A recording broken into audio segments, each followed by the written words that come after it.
goes a little something like this. There's an experiment done, right? So the scientist took the flea, grabbed the jar, took the lid off the jar, put the flea in the jar. Now the flea can jump really high. And so the flea's bouncing, bouncing, bouncing, bouncing, bouncing. So the scientist begins to take the lid. He takes the lid, he puts the lid on the jar with the flea in the jar. So guess what? So the potential of the flea is that he can jump very high. But now when he jumps high, he realizes now every time that I'm jumping, I'm bumping my head up against this ceiling. Now just a few minutes ago, I was just jumping as high as I could, and there was nothing there. Now all of a sudden, I'm jumping high as I could. Man, it's the flea realized, he's like, dang. Every time I jump up, it's like I'm getting knocked right back down. How many people feel like that? Like every time you try to take every time I take one step forward, like I'm taking 10 steps back. Like every time I try to do good, like something bad always happens, right?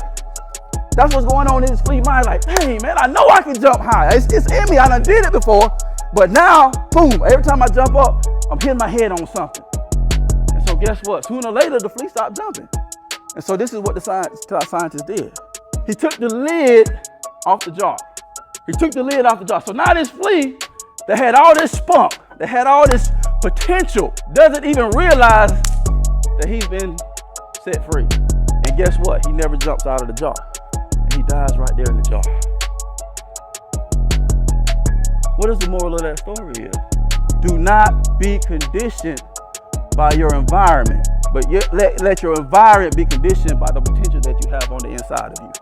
Because see, that flea had all the potential that it had on the inside of it to do what it was created to do in that moment, right?